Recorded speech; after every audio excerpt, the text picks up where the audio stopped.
Welcome everybody to the next exciting episode of Sonic Unleashed, Sonic the World Adventure in Japan. I'm joined by my friend David. Say hello to the people. Can do one, Mike Paul here. And today we're going to be talking about Sonic Racing Cross Worlds. But first, we need to see a conversation with Amy because this is the kind of dialogue that they would never put in the new games. Alright, let's see. I got damn it. It's like, pow, gack, am I right? Yeah, that would not be in the games now. In the new games, they would say, oh yeah, I would have totally done it better if it was me instead, or some shit. Yeah, because gotta be equal. Which we already know Amy's a badass. Yeah, we don't need the extra shit. Amy's cool already. Yeah. Okay, she helped defeat Neo Metal. She's already cool.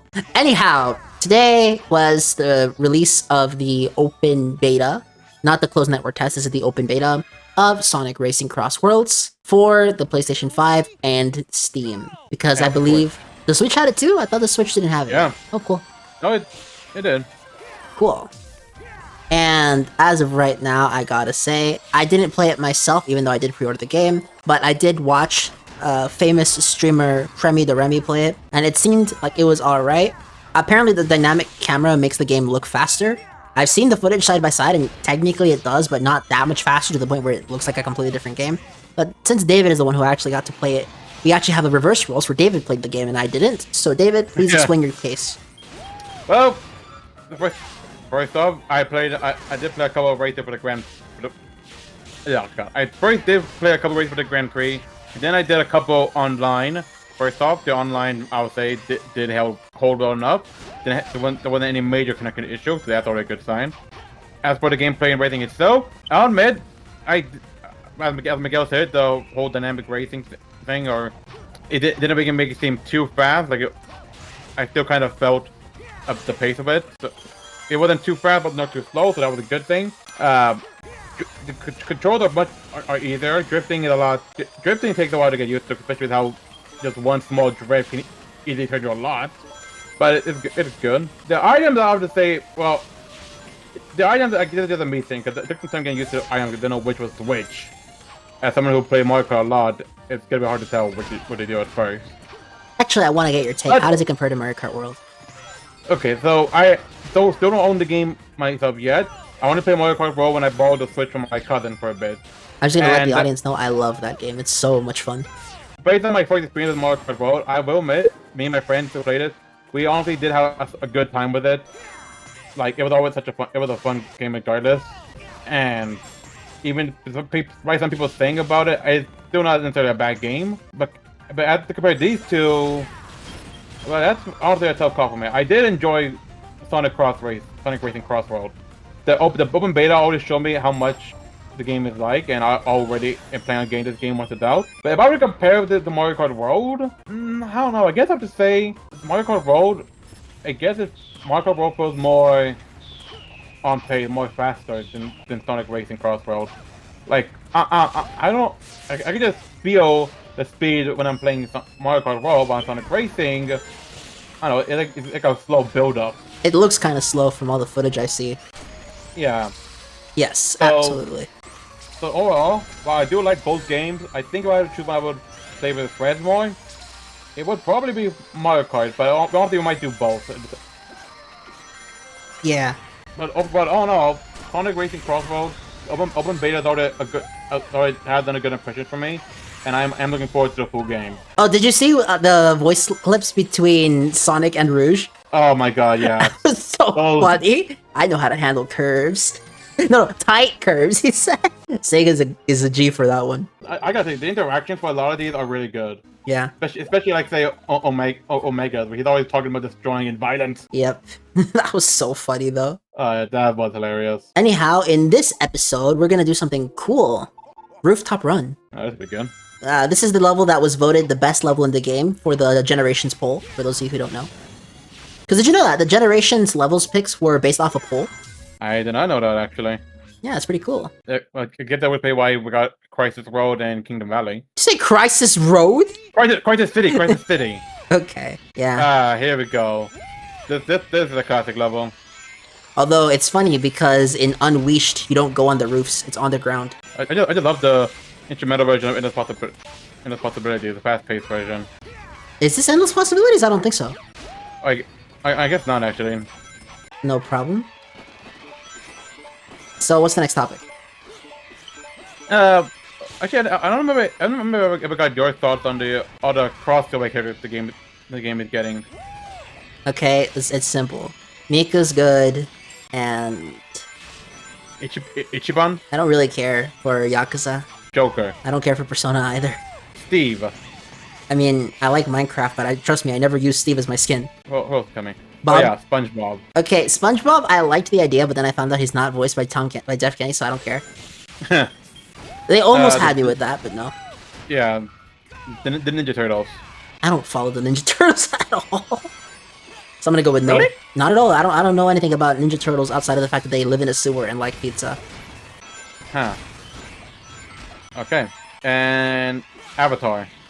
Don't care about that series at all. Care to elaborate on that? It's very simple. I never watched it outside of like a few episodes in high school at recommendations from people, and that's about it. Okay. I didn't really get the appeal of it. I was like, okay, I understand why people would like the show, but it just didn't appeal to me is the better way to phrase it. So I guess really the only crossover you really care about is Miku. Pretty much. Alright. Although there are still two more fair. Crossworlds that haven't come out yet. Well, going by the league. before we get- Game, what the f- What? Oh, whoa. Okay. Even in 06 that didn't happen. Did you remember that playthrough? What was that? I clipped through the wall!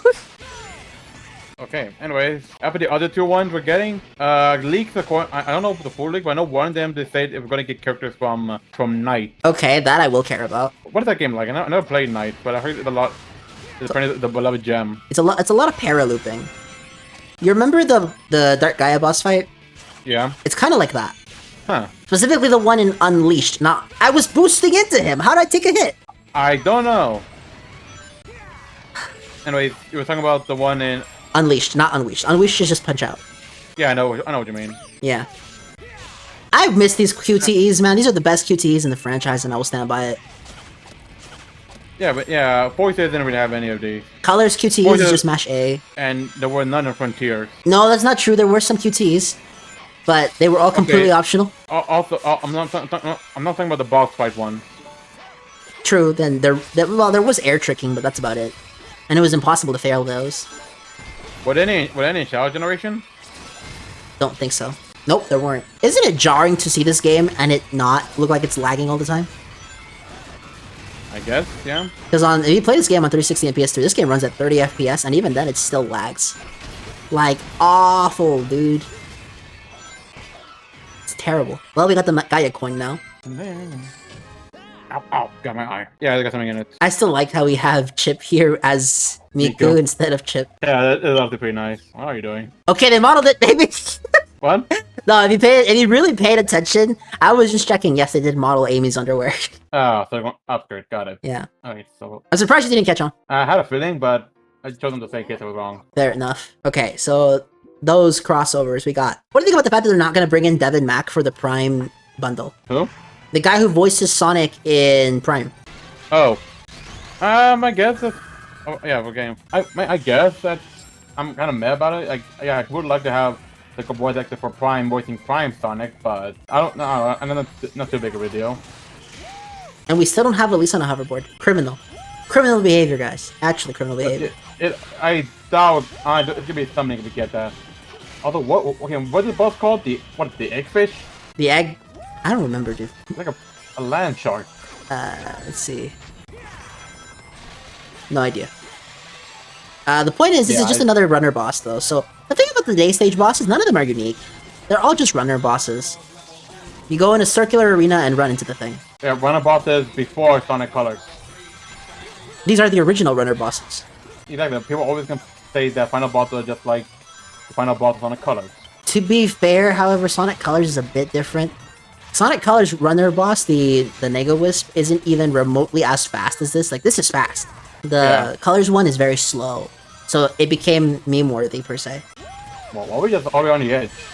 You see, the trick to this boss fight, if you want to beat it in a reasonable amount of time, is to just take the damage and homing attack them. It's a Pyrrhic boss, so you'll be fine. Don't ever, unless you're trying to get an S rank, don't ever take your time with this boss, because you're just wasting time. Fair enough. You know, shoutouts to the fans for porting this game to PC properly. Yeah, good on them. Absolutely.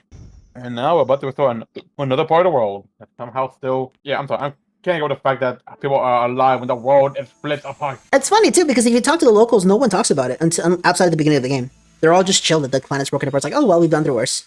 I mean, clearly this Earth clearly doesn't follow physics. Otherwise, half the moon being destroyed would have been a problem. And clearly, the people of Sonic's world are not so sensitive to, you know, terrorism, because otherwise we would have had some fucking crazy legislation passed in this universe. I still say That's my Sonic. That's another line. Abe would never say that. Yeah, I still say the people were dumb for just ignoring that after what Eggman did. I just love that line in the campaign though, where Shadow goes to Eggman. Our threats fell on deaf ears. And Eggman goes, what? He blew up the freaking moon, people. Yeah. The Arctic... We're not bringing this back. We're not talking about this. I don't want to yell again. I know, we're not. And thank you, Sonic Team, for creating two of the greatest Pokemon of all time. Poliwhirl and Fire Poliwhirl. You know, I wouldn't be surprised if we get a regional variant of Poliwhirl of Fire. As the guy who doesn't like Megas, who doesn't like Zebus, who doesn't like regional variants, yeah, I'm okay. You're fine. You don't like Mega, you don't like Zimbo, you don't like regional forms, but I know that you left out Gigantamax. I don't like Gigantamax either. I just forgot about it because I don't have any thoughts toward it. That's worse. I have apathy towards that. Okay, what about Terrestrialization? That's the Gen 9 mechanic, right? That's the Scarlet and Violet? Yeah, that's the one where you can make them... Oh, you can turn them into crystals, right? Yeah. Yeah, change your type. No, I don't like it. Although, I'm not gonna lie, I'm more butthurt about it in the actual TCG than in the video game itself, because Charizard suddenly becomes a dark type. Well, people are saying that aside from Mega, this is one of the best new mechanics. For competitive Pokemon, I get it. I agree. Yeah, because it makes a lot of Pokemon viable. But me personally, I just don't like these gimmicks. I really don't. Then you're not gonna get Pokemon champions. Oh hell no, I'm not getting that. Oh yeah, by the way, finish your Nuzlocke so that we can play our match between my Gen 4 team versus your Gen 4 team. Yeah, I know. I still need to do that. Because mine is finished, and let's just say that was a crazy ending. The main issue I think with this is, I know they're far away from that, but based on how I did my back when I first played Platinum, it's gonna be impossible to beat the Battle Frontier. You don't have to do the Frontier. You don't have to do the Frontier. I said... Remember, you said I had to. No, I said do Survival Island, so just Barry's post-game match. Okay, so basically my final fight will be Barry, and your final fight is Red. Yes. And we battle. Yes. Okay, I gotta ask, are we gonna do like we did when we watched Sword and Shield, where the levels they had, or are we evening them out? No, we're gonna put the levels at the levels we have it. I'm gonna point this out. In my playthrough, everyone is at level 75. Well, fuck. What? You realize that the post-game match with Barry is level 80. You know, I know I'm complaining. I remember back when I first played Platinum the first time, I was able to get to a Terra level 100 before the Pokemon League. We're not doing that. Don't fucking no. I mean, no, I'm not gonna try, but that's how, I didn't even try. I just got him leveling him up naturally like that. Don't intentionally grind to an absurd level. How's that? Let's be gentlemen about this. I played the games legit. I used level caps. I was okay. Dude, I'm gonna tell you right now. I'm not gonna grind. Whatever level they end up. If they end up like level 90, well, that's just natural. I didn't grind. Bullshit! You can't get there without grinding. I told you I got to a Terra level 100 without before the league, and I didn't grind. I guess because he was the one I used the most. Is this like your only Pokemon that you level up? Sure, but there's no shot. On a natural playthrough with 6 party members, there's no shot. Not without grinding. Now I have to watch your playthrough and make sure you're not cheating. You know I would grind off screen, right? That's where we're different, man. I grinded on screen and just edited that shit out. You edit out, it's still off screen. Well, I upload something called a video raw that's unlisted, and I put a link to that video raw where I just have the raw footage in an unlisted format on the main video. That's what we're doing right now.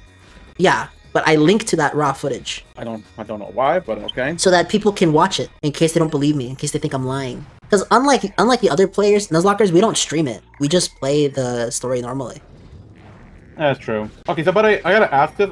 I'm pretty sure I asked you this before when I first on Nuzlocke. I'm just gonna ask again. Let's say when I go to another cave in Platinum, I only get the one encounter on the first floor. But do I get into like if I change floors in a cave, that's kind of type of encounter? I survived! Oh, how did you live? Oh, I forgot I did that. That was so cool. Dang. I mean, as I was saying, if I went to a different floor in a cave, that counts as a different encounter or still no? Okay, there's a menu you can press called the summary, and you'll go to where it says met at, and then it'll tell you the route. If it's the exact same name, then you do not get to keep the second encounter. If it's a different name, then yes. Okay, never mind then. Cave won't. Cave, cause no matter what floor in a cave, they're always gonna be called the same name, same cave.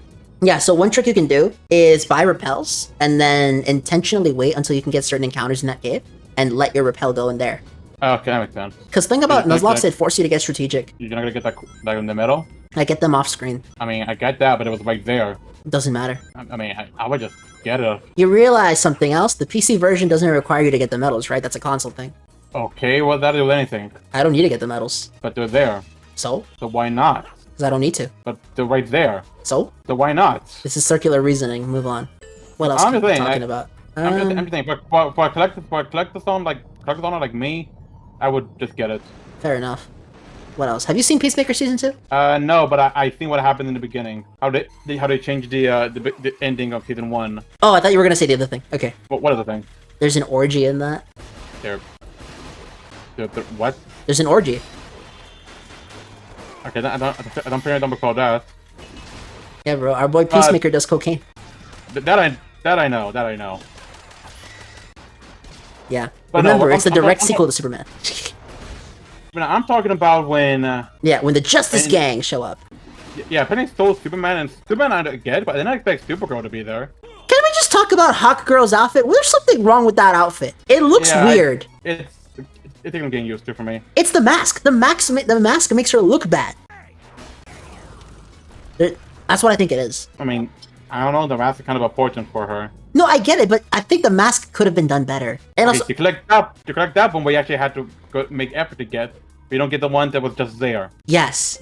How dare I play a video game? I'm just saying, you were saying you don't need that. Yeah, you went for the one that actually took effort to get. You had to manually open the door, but there was one that was just in the way of your path, but you didn't get that one. Doesn't matter. Doesn't matter at all. Oh, you know what else it is? What you were saying? Yeah. Also, her regular outfit, it makes her look like she's waddling everywhere. She doesn't look like she's walking or running. Because you know that movie's out on streaming now, right? Superman 2025. For the first year since 2011, not a single superhero movie has hit 700 million in sales.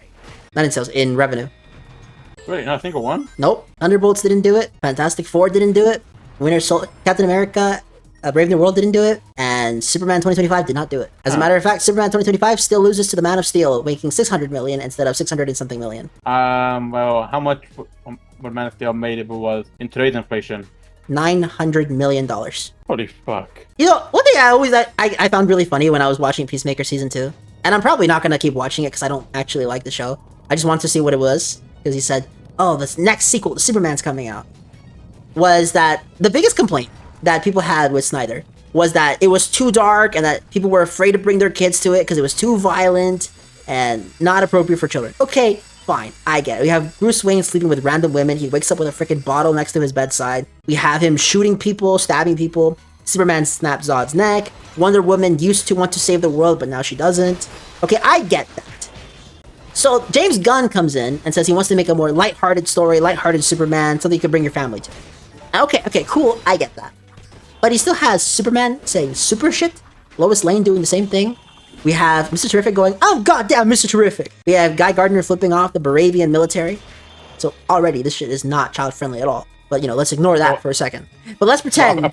Apparently swearing is fine, but in action isn't. First of all, I don't think you should be I don't think we should have Superman swearing, okay? The Snyder movies, as dark as they got, never had Superman curse in them. Yeah, that I'm gonna agree with. Okay? We didn't need super shit. Oh, come on, Lois. That was not a good line. What the fuck? That wasn't necessarily him saying that. He was just copying a hashtag. Yeah, but he still said shit, though. They still had Superman say shit. And that's the problem. Okay. Okay? Also, I'm goddamn Mr. Terrific. That shit was so funny. Dude, I don't know. That was a hilarious line. There are some lines in that movie that are comedy gold, dude. Genuinely. Yep. Especially, what egg? What egg? What egg? No, I thought that was lame. Oh, come on. It sounds better in French. Yeah. Well, it just sounds like he's fucking jerking it, dude. No, it does not sound better. What do you mean?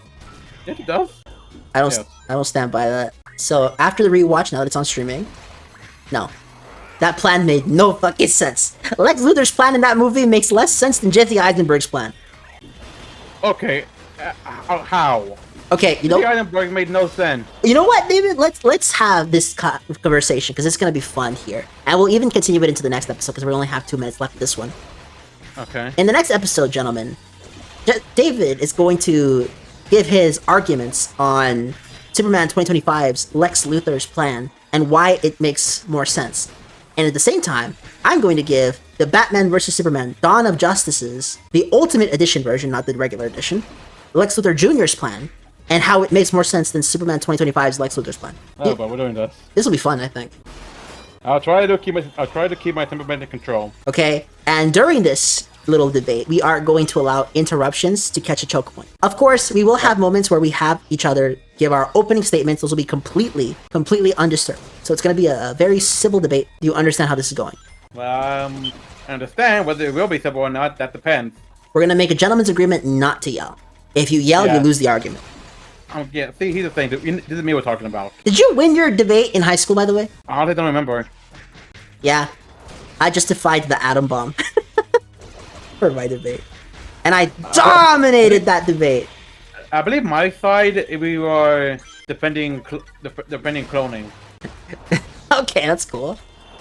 I don't remember if we won or not. And the funny thing was that the teacher said, Miguel, I'm honestly surprised you didn't bring up the Comfort Girls. And to be completely honest, like the truth is, I knew about them the whole time. And I was like, you know, Japan did so much evil shit during that war that was the least evil thing I could think of at the time. Okay, like everyone forgets this, but World War II Japan was evil, and there is no denying that they were horrible run government system. Do you agree with me? Yeah. Okay, they sided with Zafiaha and Mussolini.